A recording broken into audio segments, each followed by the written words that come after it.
함께 말씀을 보시겠습니다. 말씀은 창세기 22장입니다. 창세기 22장 1절부터 13절 말씀까지입니다.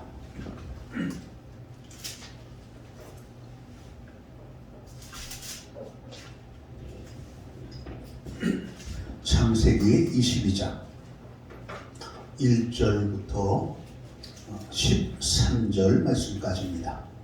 다 찾으신 줄 알고 함께 교독을 해나가는데 1절 말씀을 제가 먼저 읽겠습니다. 그 일 후에 하나님이 아브라함을 시험하시려고 그를 부르시되 아브라함아 하시니 그가 이르되 내가 여기 있나이다. 여호와께서 이르시되 내 아들 내 사랑하는 자 이삭을 데리고 모리아 땅으로 가서 내가 너에게 들려준 한 산 거기서 그를 문제로 드리라. 아브라함이 아침에 일찍 일어나 나귀의 안장을 치우고 두 종과 그의 아들 이삭을 데리고 번제에 쓸 나무를 쪼개어 가지고 떠나 하나님이 자기에게 일러주신 곳으로 가더니 제3에 아브라함이 눈을 들어 그곳을 멀리 바라본지라. 이에 아브라함이 종들에게 이르되 너희는 나귀와 함께 여기서 기다리라. 내가 아이와 함께 저기 가서 예배하고 우리가 너희에게로 돌아오리라 하고 아브라함이 이에 번제 나무를 가져다가 그의 아들 이삭에게 지우고 자기는 불과 칼을 손에 들고 두 사람이 동행하더니 이삭이 그 아버지 아브라함에게 말하여 이르되 내 아버지여 하니 그가 이르되 내 아들아 내가 여기 있노라. 이삭이 이르되 불과 나무는 여기 있거니와 번제할 어린 양은 어디 있나이까. 아브라함이 이르되 내 아들아 번제할 어린 양은 하나님이 자기를 위하여 친히 준비하시리라 하고 두 사람이 함께 나아가서 하나님이 그에게 일러주신 곳에 이른지라. 이에 아브라함이 그곳에 제단을 쌓고 나무를 벌려놓고 그의 아들 이삭을 결박하여 제단 나무 위에 놓고 손을 내밀어 칼을 잡고 그 아들을 잡으려 하니 여호와의 사자가 하늘에서부터 그를 불러 이르되 아브라함아 아브라함아 하시는지라. 아브라함이 이르되 내가 여기 있나이다 하매 사자가 이르시되 그 아이에게 내 손을 대지 말라. 그에게 아무것도 하지 말라. 내가 내 아들 내 독자 가지고 내가 아끼지 아니하였으니 내가 이제야 내가 하나님을 경외하는 같이 있습니다. 아브라함이 눈을 들어 살펴본즉 한 순양이 뒤에 있는데 뿔이 숯불에 걸려 있는지라. 아브라함이 가서 그 순양을 가져다가 아들을 대신하여 번제로 드렸더라. 아멘. 하나님은 예레미야를 통해서 예레미야서 29장 11절에서 너희를 향한 나의 생각, 하나님이 우리를 향한 생각을 알려주십니다. 너희를 향한 나의 생각은 평안이요 재앙이 아니다. 이렇게 말씀을 하셔요. 그러시면서 대제사장인 아론과 그 아들들에게 너희는 이렇게 축복을 해라. 이렇게 권면을 하십니다. 너희가 축복해야 될 말이 있다. 그것은 여호와는 내게 복을 주시고 너를 지키시기 원하며 여호와는 그의 얼굴을 내게 비추사 은혜 베푸시기를 원하며 여호와는 그 얼굴을 내게로 향하여 드사 평강 주시기를 원하노라. 이렇게 축복하라고 말씀을 하여 주셨습니다. 이것이 우리를 향한 아버지의 마음이죠. 때문에 아담도 노아에게도 복을 주시면서 하나님이 하시는 말씀이 생육하고 번성하고 땅에 충만하라. 땅을 정복해라. 이렇게 말씀을 하십니다. 홍수 심판을 경험하였던 노아와 그 세 아들로부터 시작해가지고 다시 하나님의 축복처럼 이 땅에서 번성하기를 시작한 인간은 농사도 지을 때마다 잘 되어지고 자녀들도 번성하는 이러한 축복을 받는 등 경제적으로나 또 문화적으로나 홍수심판 이전처럼 복구가 되어졌습니다. 이제 번성의 축복을 받은 사람들이 함께 모여 살던 곳이 신할 평지라고 하는 곳이었는데 그곳에 한 영웅 호걸이 나타났습니다. 그 사람이 바로 니므롯이라고 하는 사람이에요. 이 사람에게는 강력한 리더십이 있었습니다. 그래서 그 당시에 모든 사람들의 마음을 휘어잡고 사로잡고 자기가 말을 하면 그대로 사람들이 움직여질 정도로 아주 독일의 히틀러처럼 아주 리더십이 굉장히 강한 이런 사람이 등장을 하게 되었죠. 그러던 이 사람이 어느 날 마을 그 어른들로부터 옛적에 하나님께서 비를 내려서 모든 인간을 심판하셨다라고 하는 이야기를 들었습니다.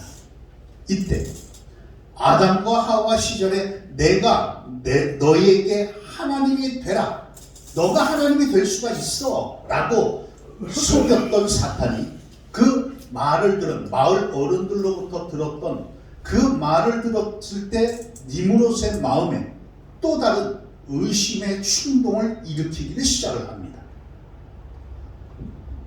마을 어른들로부터 비로 인하여 심판을 받았다라고 하는 이야기를 들었던 니므롯은 사람들을 불러 모아다가 이렇게 말을 합니다. 성읍과 탑을 건설해서 그 탑 꼭대기를 하늘에 닿게 하여 우리의 이름을 내자. 우리의 이름을 내고 우리의 이 지면에 흩어짐을 면하게 하자. 이제는 비가 내려도 우리는 흩어질 염려가 없지 않겠느냐. 그래서 사람들이 들어보니까 그 말이 옳게 여겨졌거든요.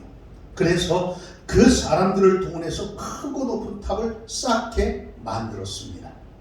이 탑의 이름이 우리가 잘 알고 있는 바벨이라고 하는 탑이에요. 참으로 대단한 계획이었죠. 이렇게만 된다면 아무리 비가 많이 내린다 할지라도 죽을 일은 없을 겁니다. 이런 모습을 하나님께서는 하늘에서 물끄러미 쳐다보고 계셨습니다. 그리고 웃으셨습니다. 그리고 그들의 언어를 흐트러 놓으셨습니다. 그러므로 바벨이라고 하는 이 말의 뜻은 흩어짐이라고 하는 의미를 가지고 있는 거죠. 그때 하나님께서는 홍수 심판 당시 노아를 선택하였듯이 이 당시의 문명이 가장 발달했던 갈대아 우르라고 하는 이 지역에 살던 아브라함이라고 하는 한 사람을 또 선택을 하십니다. 하나님의 놀라운 모든 역사는 선택의 역사였던 것들이죠. 하나님은 아브라함을 부르시고 그를 선택해서 부르시고 나서 그에게 음성을 들려주시기를 너는 너의 고향 친척 아비 집을 떠나 내가 너에게 보여줄 땅으로 가라. 내가 너로 큰 민족을 이루게 되고 내게 복을 주겠다. 그리고 내 이름을 창대하게 할 것인데 너를 복의 근원이 되도록 만들어 줄 것이다. 너를 축복하는 자에게는 축복을, 저주하는 자에게는 저주를 할 것이고 땅의 모든 족속이 너로 말미암아 복을 얻을 것이다 라고 하는 축복의 말씀과 함께 비전을 이야기해 주셨습니다. 하나님은 예수님을 믿게 만들면 반드시 그 사람들로 하여금 하나님께서 하시는 그 소명, 하나님이 부르심을 받게 되고 부르심을 받은 그 사람들마다 항상 공통적인 것이 꿈을 꾸더라는 거죠. 비전을 받게 되어 있습니다. 무엇을 해야 될 것인가 라고 하는 그것을 받는다는 말입니다. 이러한 축복과 비전의 말씀을 들었던 이 아브라함에게는 문제가 생겼습니다. 그 문제는 무엇이냐면 하나님께서 명령하시는 그 땅은 지금도 황무지이고 사막지역입니다. 그런데 그 당시에는 그 땅이 어디에 붙어 있는지 알 수도 없었고 누구도 한 번도 가본 적이 없는 그러한 미지의 땅이었습니다. 가본 적도 없고 가본 사람도 없고 그 땅에 대하여 무슨 땅인지도 알지를 못하는 이러한 땅. 그러나 막상 가보면 척박한 땅, 사막 지역, 이런 지역이었다는 말이죠. 하나님께서 아브라함을 부르실 때에 그에게 무슨 마음을 주셨냐 하면은 믿음의 마음, 순종의 마음을 주셨어요. 그러나 믿음의 마음이 없었던 아버지 데라는 아무리 머리를 굴리고 머리를 짜내고 아무리 생각해도 이해가 되지가 않는 거예요. 이렇게 좋은 살지어온 땅을 어느 정도 이제 먹고 살만한 그 직장을 가지고 있었는데, 직업을 가지고 확실한 직업을 가지고 있는데, 자자손손 먹기에 이제 풍성한 직업을 가지고 있는데, 아니 갑자기 모든 것을 버리고 알 수 없는 미지의 땅으로 떠나야 된다라고 하니까 받아들일 수가 없게 되는 거죠. 아무리 머리를 짜내봐도 이것은 바보 같은 짓입니다.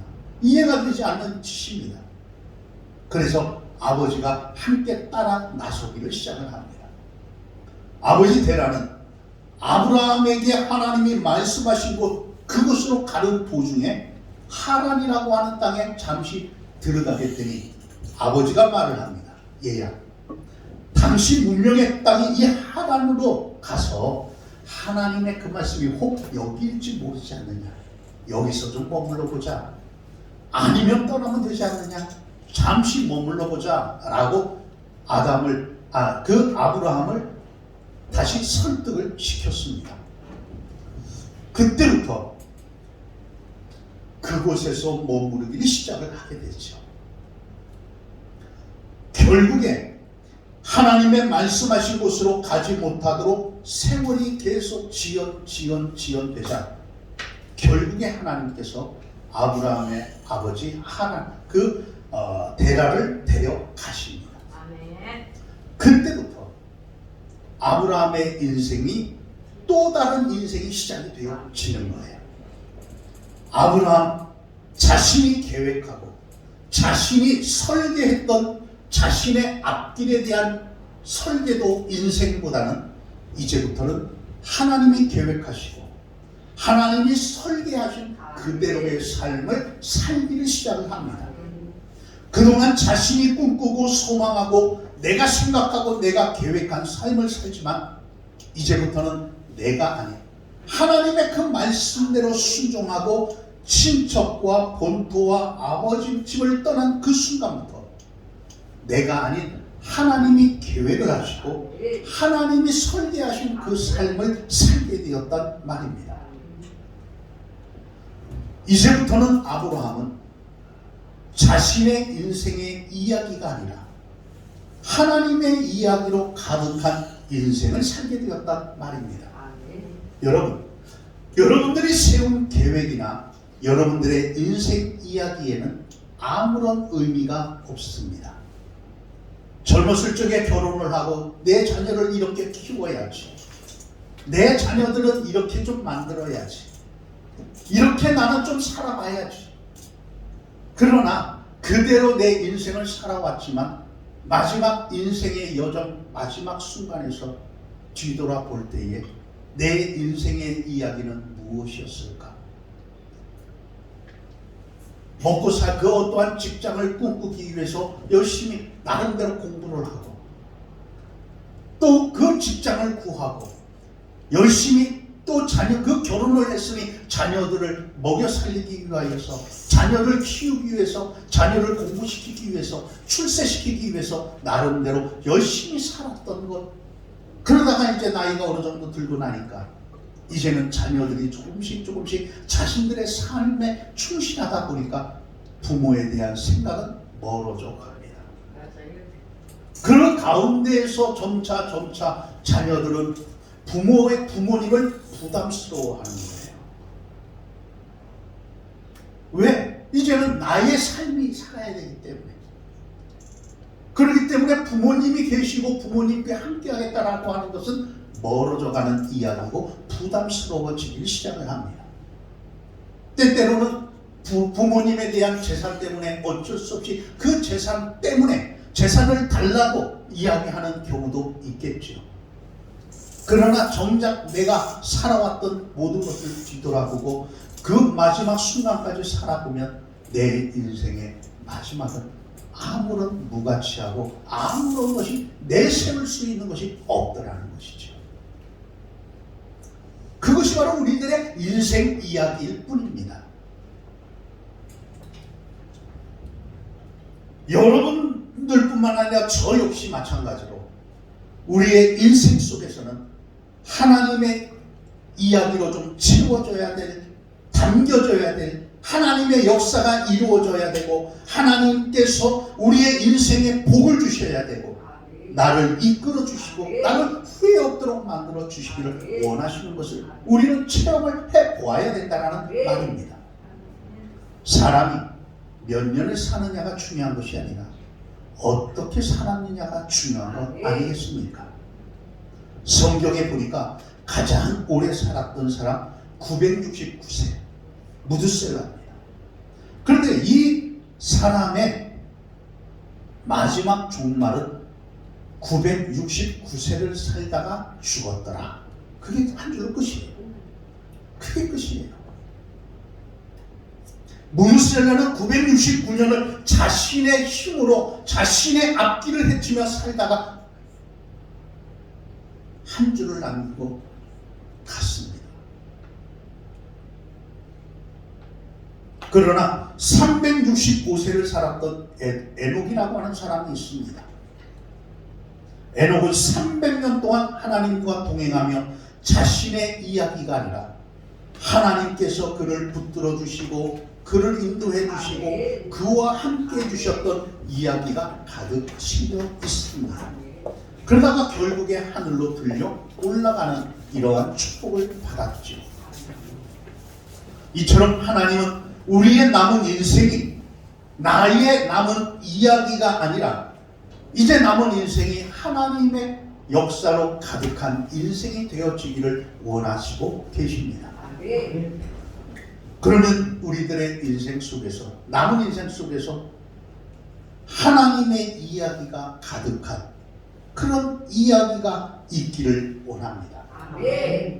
예수님을 믿었던 사람 가운데 주비철 목사님, 손양원 목사님, 어려웠던 시절에 신앙을 지키고 결국에 순교를 하였습니다. 이 두 분의 목사님을 볼 때 일반인들이 바라볼 때는 신앙 때문에 죽었구나. 아니 신앙이 뭐라고? 그까지 신앙이 뭐라고? 별 의미가 없습니다. 그 사람들이 볼 때는 그 죽음은 아무런 가치 없는 죽음이라고 이야기를 합니다. 그러나 그 두 분의 인생 속에서는 인생의 이야기 속에서는 그들의 인생 이야기가 아니라 그 속에 하나님의 이야기가 많은 사람들에게 감동을 주고 있고 아직까지도 그들이 체험했던 하나님의 이야기를 통해서 우리는 은혜를 받고 믿음의 도전을 받습니다. 주님 오시는 그날까지 그들의 믿음이 빛날 겁니다. 그리고 많은 사람들이 이 두 분의 목사님을 바라보면서 정말 믿음이란 이런 것이구나 하는 것들을 또 배우고 또 하나님께서 어떻게 그들을 이끌으셨는가 하나님의 이야기를 또 들을 겁니다. 그렇다면 우리들의 인생이 오늘 이 시간부터 하나님이 이렇게 하여 주셨습니다. 하나님이 나를 이렇게 인도해 주셨습니다. 하나님이 나를 이렇게 복되게 하여 주셨습니다 라고 하는 하나님의 이야기가 가득한 삶이 되기를 주의 이름으로 축원합니다. 물론 오늘 본문에 나오는 아브라함이라고 하는 이 사람을 그 인생을 보면 삶의 여정이 순탄하지만은 않았습니다. 그러나 형통했습니다. 다시 한번 말씀드립니다. 그의 인생은 평탄한 인생은 아니었지만 형통한 인생이었다. 이 세상을 사는 사람들 치고 인생이 평탄하게 살아온 사람이 몇 명이나 있겠습니까? 몇 명이나 있겠습니까? 그러나 우리가 살아가는 인생 속에서 하나님이 함께하여 주시면 평탄하지 않는 가운데 형통의 은혜가 있다는 말입니다. 네. 아브라함은 하나님이 말씀하신 가나안에 들어왔습니다. 그런데 첫 번째로 그 땅에 기근이 들었어요. 이게 뭡니까? 그래도 아브라함은 아멘 하며 순종하고 여기까지 왔잖아요. 여기까지 왔잖아요.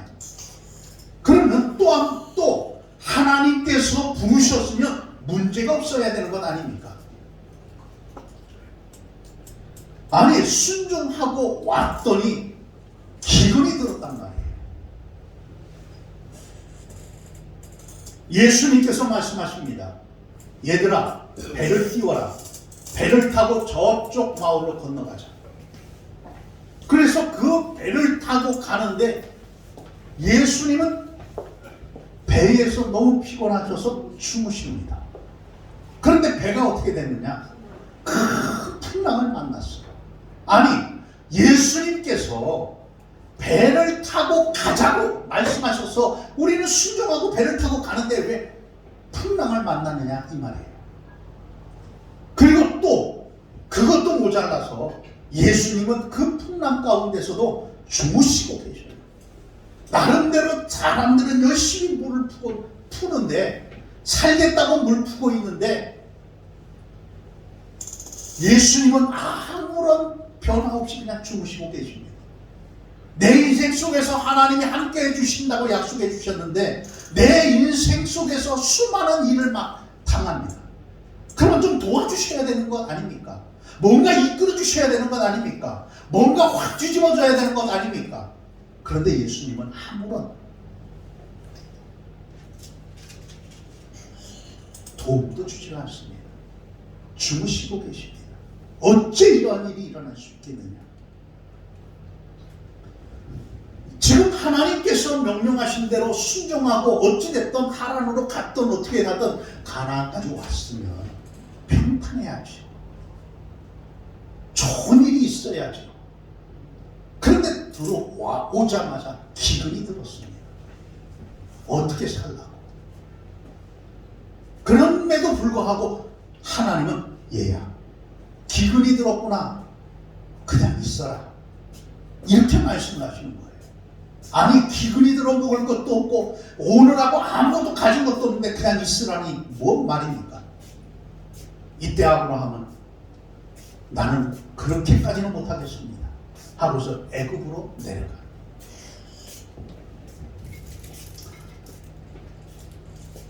이사 가는 도중에 아브라함에게 고민이 생겼어요.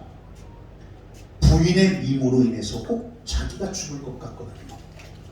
결국에 아브라함은 자신의 부인을 누이라고 속이다가 망신만 통통하게 당합니다. 그러나 그 일로 인하여 하나님은 그를 거부로 만들어 주십니다. 이 이야기는 아브라함의 이야기가 아니라 하나님의 이야기이기 때문에 하나님이 책임져 주시단 말입니다. 비록 평탄하지는 못했지만 형통할 수는 있었습니다. 두 번째는 고향을 함께 떠나왔던 사랑하는 조카 롯과 이별하는 아픔을 당합니다. 그 이별하는 날 하나님은 아브라함에게 찾아오셔서 동서남북을 바라보게 하시고 너희의 후손이 이와 같이 많을 것이다 라고 하는 약속을 주십니다. 세 번째로서는 헤어졌던 조카 롯이 소문에 듣기를 전쟁에 나갔다가 끌려 포로로 잡혀가고 있다는 소식을 들었습니다. 이 소식을 들었던 아브라함은 자신의 집에 길리웠던 318명의 그 하인들을 데리고 그 당시에 318명의 장정을 거느린다. 먹는 것만 생각해도 엄청난 양 아니겠습니까? 우리 예전에 보면 그 어렸을 적에 그 밥그릇이 쇠밥그릇, 녹밥그릇, 그 녹그릇입니까? 양 깊이가 깊은데 그것도 모자라고 그 위에다가 그냥 이렇게 또 올려가지고 그것도 모자라 그거 먹고 또 배고프다고 더 달라고 하는 것이 우리들 아닙니까? 그런데 그토록 매일 그 장정들이 318명이 매일마다 하루에 3끼씩 먹는다 생각할 때 얼마나 축복을 많이 받았겠느냐 이 말이에요. 어찌됐든 그 사람들을 데리고 가서 결국에 롯을 구해오고 거기에서 하나님의 도우심으로 인하여 이김으로 인하여 아브라함의 이름이 유명하게 되어지고 많은 전리품을 얻게 되는 축복을 형통을 허락해 주셨습니다. 이처럼 하나님의 이야기는 언제나 마지막은 형통입니다. 믿음으로 사는 것 물론 힘이 들 때도 많습니다. 왜 힘이 들까? 내 뜻대로 안 되어지니까. 내 생각대로 이루어지지 않으니까. 그런데 하나님은 하나님의 방법대로 이끌어 가십니다. 오늘 본문에 보니까 웬일입니까? 오늘 본문 창세기 22장 1절에 보니까 하나님이 아브라함을 시험하시려고 인생에 감당하기 어려운 또 다른 시험이 찾아왔습니다. 그런데 야고보 사도는 이렇게 말을 해요. 하나님은 악에게 시험을 받지도 아니하시고 친히 아무도 시험하지 않으시느니라. 그렇다면 하나님은 시험도 받지 않고 아무도 시험하지 않는다는데 오늘 아브라함을 시험하시려고 라고 하면 도대체 무슨 말이겠습니까? 무슨 의미겠습니까? 하나님이 아브라함을 시험하신다라고 하는 본문은 하나님께서 아브라함의 인생 속에 더 강력한 하나님의 이야기를 만들어 놓겠다라고 하는 의도가 깔려 있는 말씀입니다. 아브라함을 부르신 하나님은 내 사랑하는 독자 이삭을 데리고 모리아 땅으로 가서 그를 번제로 드리라 말씀하여 주셨습니다. 번제로 드려라. 그것은 잡아가지고 각을 뜨는 거예요. 아주 그냥 토막을 치라고 말해요. 그리고 그 번제를 쓸 때는 내장은 다 뽑아내야 돼요. 다 제거해야 돼요. 그리고 불로 태워 살라야 됩니다. 시험치고 너무 큰 시험 아닙니까? 부모로서 차마 못할 일이죠. 자기 자녀를 잡아가지고 그냥 또 토막을 쳐야 되고 각을 떠야 되고 거기에다가 두 쪽을 내야 되고 거기다가 내장을 다 끄집어 내야 되고 거기다가 또 불까지 살라야 되니 이게 부모로서 할 일입니까? 차마 못할 일이죠. 그런데 3절에 보니까 아브라함이 아침에 일찍 일어나 참으로 놀라운 결단을 합니다. 갈등도 고민도 하지를 않았습니다. 하나님께서 하시는 그 말씀 앞에 아멘으로 순종을 합니다. 믿음이 없으니 못하는 것이지 기쁨으로 순종을 했단 말이에요. 그리고 나귀의 안장을 지우고 두 종과 그 아들 이삭을 데리고 하나님이 자기에게 일러준 땅으로 떠납니다. 그리고 5절에서 이렇게 말을 합니다. 참으로 놀라운 말을 합니다. 자, 5절 말씀 우리 같이 한번 읽어보겠습니다. 이에 아브라함이 종들에게 이르되 너희는 나귀와 함께 여기서 기다리라. 내가 너희와 함께 저기 가서 예배하고 우리가 너희에게로 돌아오리라. 아멘. 여기에 기가 막힌 이야기가 나옵니다. 아브라함이 하는 말이 우리가 너희에게로 돌아오리라. 우리가 너희에게로 돌아오리라. 우리라고 하는 표현은 단수가 아니에요. 2명 이상의 복수입니다. 아니, 종들은 놔두고 아버지와 아들 둘이서 올라갑니다. 각을 그 번제로 드리려고 올라가요. 그런데 거기에서 올라가면 누가 내려와야 됩니까? 아브라함만 내려와야 돼요. 단수입니다. 내가 내려와야 되겠다라는 말이에요. 그런데 오늘 여기 본문에서는 우리가 내려오겠다, 같이 내려오겠다라는 소리입니다. 참으로 신기한 거죠. 지금 아들을 죽이러 가면서 우리가 너희에게로 돌아오겠다. 이것이 믿음입니다. 히브리서 11장 19절에 보니까 그가 하나님이 능히 이삭을 죽은 자 가운데서 다시 살리실 줄을 생각하는지라. 하나님이 누구신지를 알면 행복합니다. 하나님의 마음을 알아야 행복이 찾아옵니다. 아멘. 하나님을 모르니 문제가 생기면 의심이 들어오죠. 갈등을 합니다. 고민을 합니다. 나의 살아갈 길을 찾습니다. 하나님의 말씀을 들으면 그 말씀이 생각이 나야 되는데 그 말씀은 어디로 가버리고 내 뜻만이 생각납니다. 내 생각만 생각이 납니다. 내 유익만을 구합니다. 그것은 아니죠. 아멘. 그것은 아니죠. 하나님은 25년간 계속 아브라함을 연단시키시면서 얘야 나는 이런 아버지다. 내가 너를 이렇게 도와주고 있다. 그걸 알게 하시면서 하나님에 대한 믿음을 자꾸 키워가도록 만들어 가셨습니다. 아멘. 여러분들의 인생의 어려운 문제 속에서도 아버지의 은혜와 아버지의 사랑과 아버지가 나와 동행하심과 아버지의 응답을 알게 하고 계심을 믿으시길 바랍니다. 아멘. 하나님과 함께 써내려가는 이야기가 저와 여러분들의 이야기가 되기를 원합니다. 아멘. 오늘 9절에서 12절까지 보게 되면 하나님이 그에게 일러주신 곳에 이른지라 이에 아브라함이 그곳에 제단을 쌓고 나무를 벌려놓고 그 아들 이삭을 결박하여 제단 나무 위에 놓았습니다.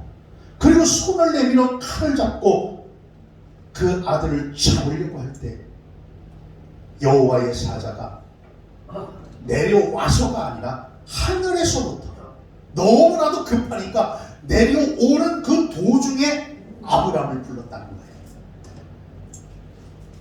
내가 여기 있습니다. 그 아이에게 손대지 마라.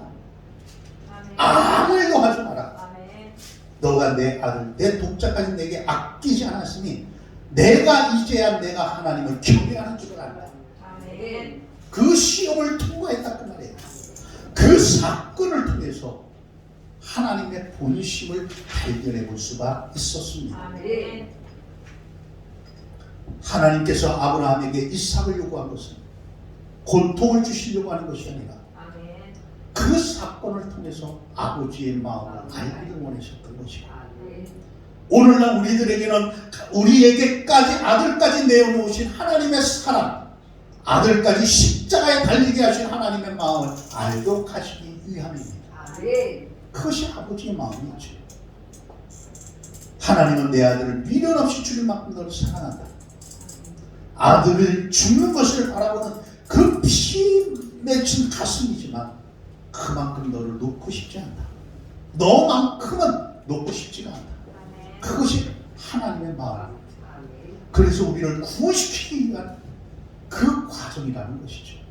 그래서 은혜를 주시고 우리를 구원하기 위해서 응답을 주시고 우리와 동행하시고 우리를 이끌어 가시는 하나님의 손길이란 말이에요. 아멘. 그러면서 함께 하나님의 이야기를 써내려가면서 하나님께서 우리를 보호하여 주시고 인도하여 주시고 예수님을 믿도록 하시고 우리가 힘들어할 때 다시 일어날 수 있는 용기를 주시는 것이고 우리가 아파할 때 어떻게 해야 될지 모를 때 포기하고 자포자기할 때 다시 한번 일어나라고 용기를 주시고 위로하여 주시는 하나님이란 말입니다.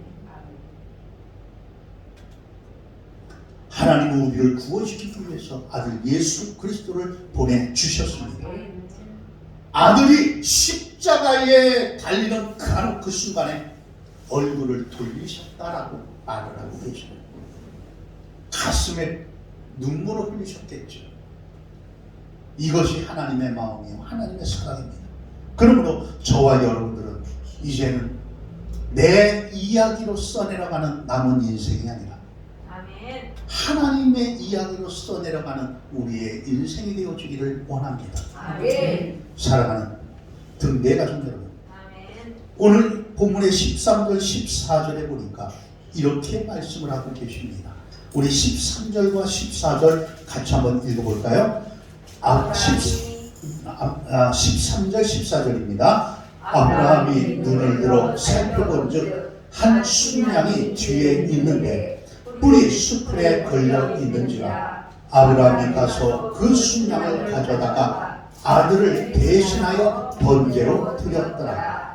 아브라함이 그 땅 이름을 여호와 이레라 하였으므로 오늘날까지 사람들이 이르기를 여호와의 산에서 준비되리라 하더라. 아멘. 하나님의 준비된 은혜, 하나님의 준비된 사랑, 하나님의 준비된 축복을 누리시길 주의 이름으로 축원합니다. 아멘. 우리의 인생을 하나님의 이야기로 채우게 되면 우리는 후회 없는 인생이 되어질 겁니다.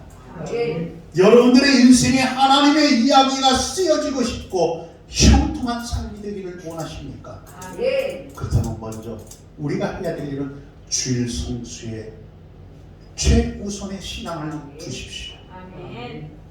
달력에 보면 주일을 빨간 날로 표식을 해놨습니다. 평일에 하던 일을 무조건 중단하고 하나님을 기억하라는 말이죠. 아멘. 우리가 항상 하나님을 기억해야 되지만 분주한 일상을 살다 보면 하나님을 때때로 잊어버릴 때도 있습니다. 그래서 하나님은 주일마다 일단 정지 사인으로 빨간 날로 표현하도록 표식이 이루어지도록 하여 놓으셨습니다. 주일 성수, 그것은 참으로 쉽지 않을지도 몰라요. 주일을 한 번 빠지고 두 번 빠지고 나면은 그 다음부터는 뭐가 생겨집니까? 핑계거리가 생겨집니다. 갈 수 없는 그 핑계거리가 자꾸만 찾아가요. 누가 찾아오든 어떤 일이 벌어지든 어떤 상황, 급한 상황이 오든 생겨납니다. 이것이 너무 급하게 여기게 되고 그것을 처리하다 보면 주의를 빠지게 되죠. 그러다가 결국에는 어떻게 됩니까?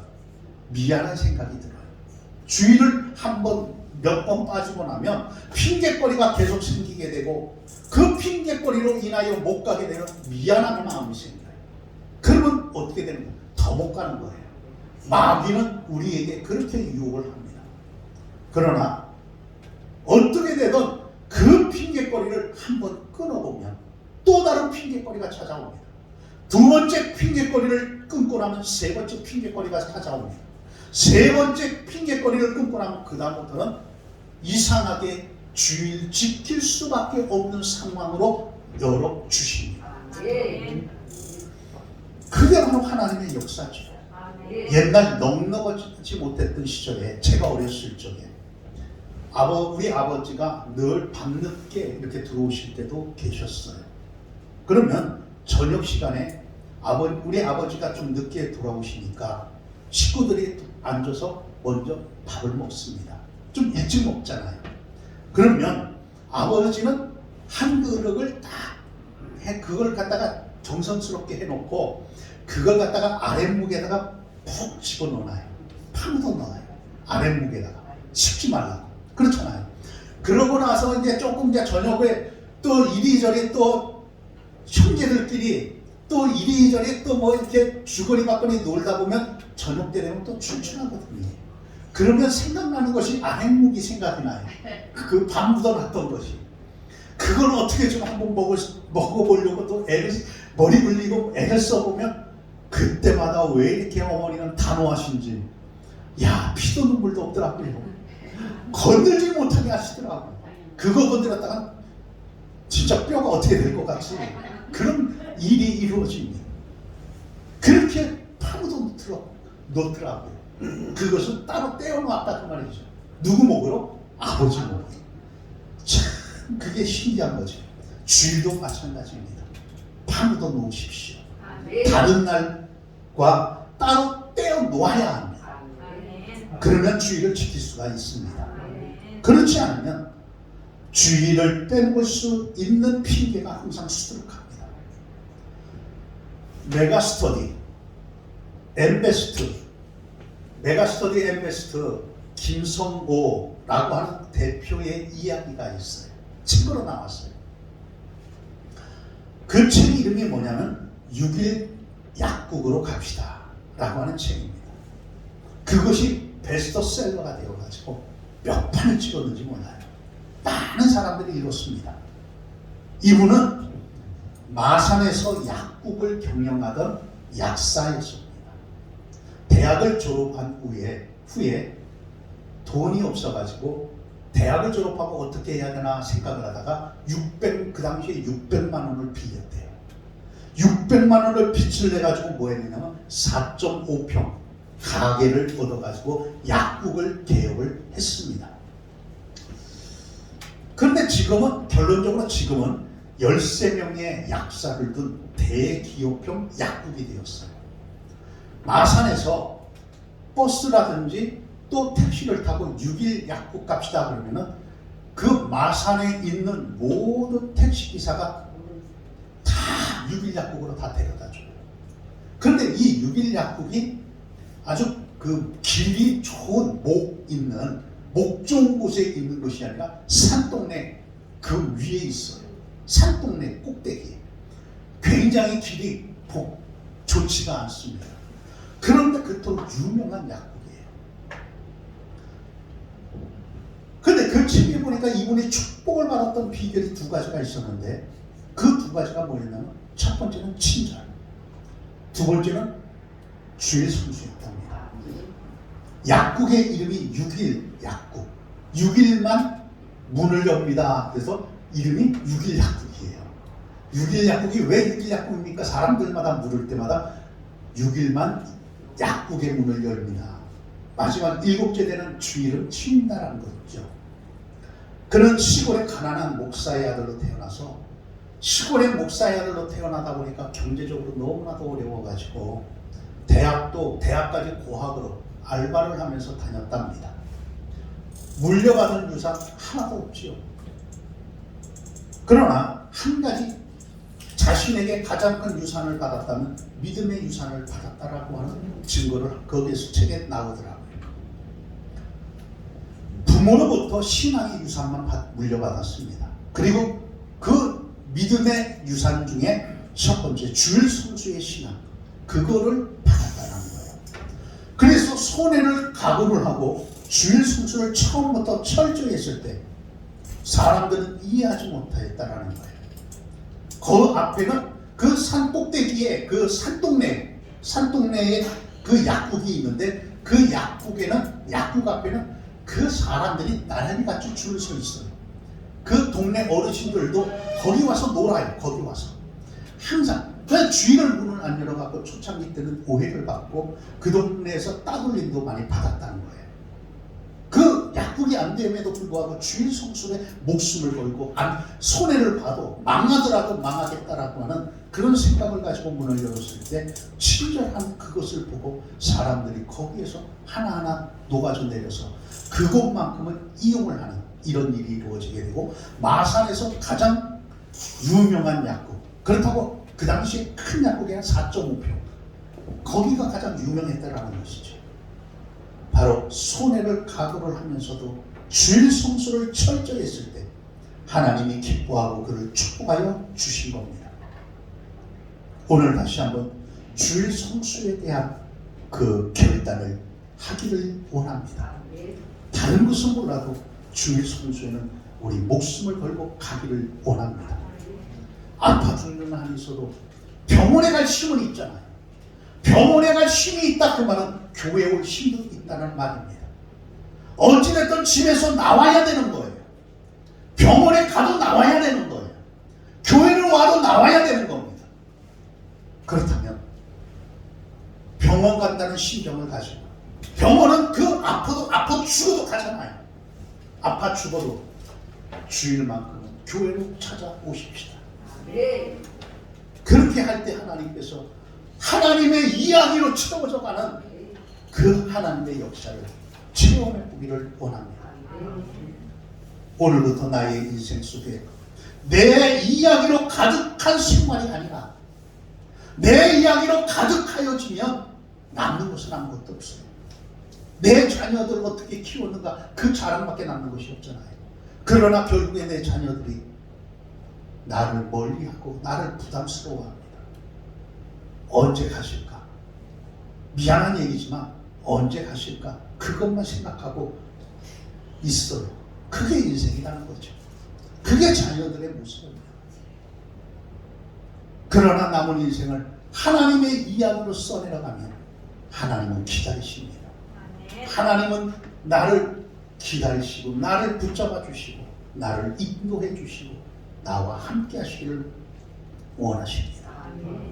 내 이야기로 가득 찬 인생이 아닌 하나님의 이야기가 채워지는 이런 은혜가 있기를 원합니다. 그렇게 되면 평탄한 인생은 아닐지라도 형통한 인생이 되어지는 줄로 믿습니다. 기억하십시오. 평탄한 인생길은 아니더라도 그 결정적인 순간순간마다 하나님께서 형통을 허락해 주신다는 말입니다. 그것이 우리들의 이야기로 쓰여지고 우리의 믿음의 일기장에 우리가 쓰여지는 은혜가 있기를 주의 이름으로 축원합니다. 기도합니다. 좋으신 주님, 은혜의 주님, 정말 우리들이 살아가면서 하나님의 이야기가 쓰여지기를 원합니다. 하나님의 이야기로 가득 세워지기를 원합니다. 도와주시고 인도하옵소서. 지금까지 나를 위하여 살아왔다면 이제 남은 생애를 주님을 위하여 살아갈 수 있도록 도와주옵시고 주님의 그 형통의 역사를 맛볼 수 있도록 축복하여 주옵소서. 예수님의 이름으로 기도하였습니다. 아멘.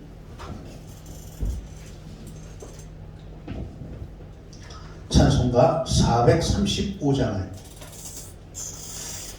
부르시면서 드린 예물을 봉헌하겠습니다. 찬송 435장입니다.